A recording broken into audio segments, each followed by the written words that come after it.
கொடுப்பீங்களா இப்படிதான்?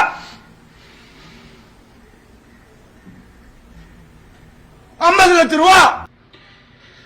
നമുക്കെല്ലാവർക്കും ഇഷ്ടമുള്ള ഒരു നടനാണ് ജയം രവി. ഞാനും ആളൊരു ബിഗ് ഫാനാണ്. ഞാൻ കുറേ മൂവീസ്, സന്തോഷ് സുബ്രഹ്മണ്യം, അങ്ങനെ കുറേ മൂവീസ് കണ്ട് ആളൊരു ഫാനായതാണ്. പക്ഷേ ആളുടെ ഇപ്പോഴത്തെ അവസ്ഥ, ഒരച്ഛനെന്ന നിലയ്ക്ക് ആൾക്ക് അത്രയ്ക്കും വിഷമമാവാണ്ട് ആളങ്ങനെ പൊട്ടിത്തെറിക്കില്ല. ഏതൊരാണായാലും പൊട്ടിത്തെറിക്കുന്നത് അതിൻ്റെ ലാസ്റ്റ് പീക്ക് സിറ്റുവേഷനിൽ വരുമ്പോൾ മാത്രമാണ് ആണുങ്ങൾ സാധാരണ പൊട്ടിത്തെറിക്കാറുള്ളൂ. ഞാൻ അങ്ങനെ ആരെയും കുറ്റം പറയുന്നതല്ല. പെൺപിള്ളേരായാലും അവർക്ക് അവരുടെ പ്രശ്നങ്ങളുണ്ട്, ആൺകുട്ടികൾക്കും അവരവരുടെ പ്രശ്നങ്ങളുണ്ട്. അപ്പോൾ നമ്മൾ കുറേ പൈസ ഉണ്ടായെന്ന് മാത്രം കാര്യമില്ല എന്നുള്ളത് ഇപ്പോൾ ഈ ജയം രവിയുടെ ഈ അവസ്ഥയിൽ നമുക്ക് മനസ്സിലാവും.